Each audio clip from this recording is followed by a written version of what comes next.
I spoke briefly about what happened in 2007 with the Virginia Tech. And it is remarkable if you look at it just as an isolated example, because here you had that individual who killed these 30-odd people, and then he turned the gun upon himself and he killed himself. Now, what that was in American media, in fact, was a high point. It was called a high point in American media, because American media dedicated to each and every person who was killed quite a long segment in their reportage. So you learned, for example, who that one person was. You saw the person, you saw what his dreams were before he was killed, his hopes, his ambitions. You saw his mother weeping, you saw his siblings holding on to their mothers and their fathers. You even perhaps saw the burial. You see everything about the person to make that person a human being. He's humanized by way of that time that the media has allotted for him. And they give it for everyone, and it was long. Jeremy Scahill, in fact, says that in his analysis, if the American media gave that coverage to one day of what happens in Iraq on a daily basis, the war would end from his analysis. In the fact that people would immediately be drawn to humanize the people who so far are dehumanized. And the number of Muslims killed in Iraq on that day, particular day, was more than the number in Virginia Tech. But there are some people who see, and there are others who are to be seen. There are some images that are iconic images, and there are others that are not iconic. So you have in your mind, when you think of the word iconic, you have in your mind certain images. It's true. Like if you're from the West, you've lived in the West, then you know that one of the most iconic images of effect of warfare, when you open the history textbooks, you see that poor Vietnamese girl running, right? Okay, everyone's seen. She's being skinned by American napalm. The poor Vietnamese girl is being skinned by American napalm. But the image is so iconic. Or you might think about the boy after the Anschluss, after the annexation of Austria, when the Nazis pointed the gun at his head and his mother's doing something, but we don't know exactly. She's trying to pull him away or trying to do something, but the Nazis just pointing the gun at his head. But the image is just iconic. Or you might remember 1994, the Bosnian Muslims behind the Amarska, barbed wire of Amarska concentration camp, right? You've seen the footage on ITN, 1994.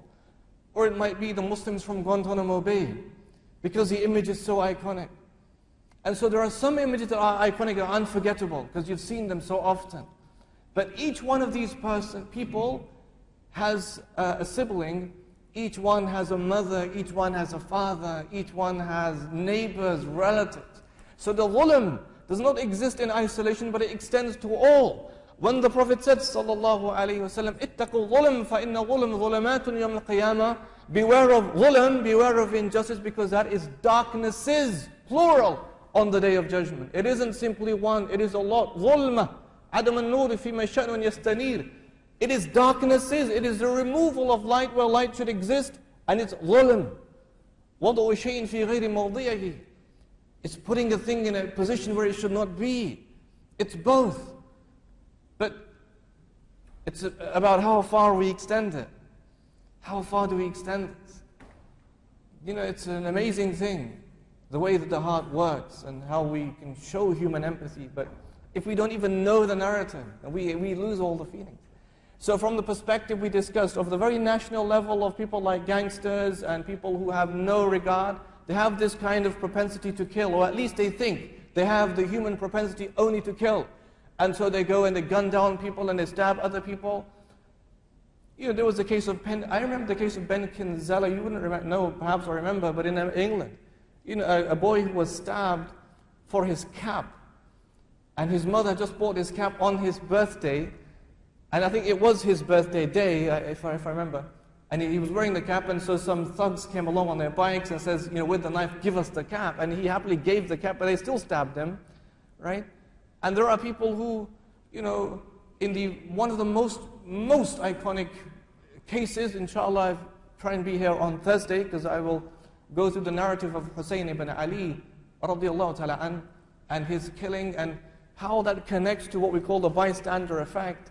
But one of the most talked about cases is the case of a woman called Kitty Genovese in 1964-65.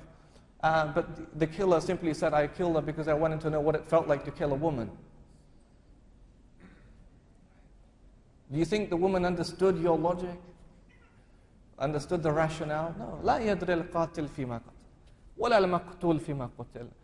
The one who kills will not know why he's killing, and the one who is killed will not know why he has been killed. And also, from the perspective then of international crime, we take the hostile militaries of some countries who kill people indiscriminately. But because of the altitude, there is no feeling. They feel nothing. Read the reports. They feel absolutely nothing. They just go back to Starbucks to drink their coffee. But if you gave that person in the high altitude a knife, or if he was given a knife or a gun, so go back down to earth and don't kill 100 or 1,000 people, and along with that the wildlife and the cows and the sheep, and blow up the well, and blow up the school, and blow up the masjid and everything else. Forget all of that. Just take one weapon, go down back to earth, find one person and point the gun at him, and then see if you can do it. Now it's different. Because that person now, there is a frame within which there are 3 phases. The first phase is the person has to have the conscience to point the gun at someone else's face. The guy is innocent, hasn't done anything, and you will see the person begging for clemency and mercy. Please don't kill me because my mother is sick and needs my help. If the guy decides to pull the trigger, then the person falls down on the floor, and the decimation, the mess, the blood is now on that person, right? And that's the second thing. He has to deal with it. And number 3, the person who is still on the floor begging for help, go and call an ambulance or do something, right? So to kind of pass through these phases will make the person be able to do his crime. But from the altitude, press a button, and there's absolutely no feeling to that.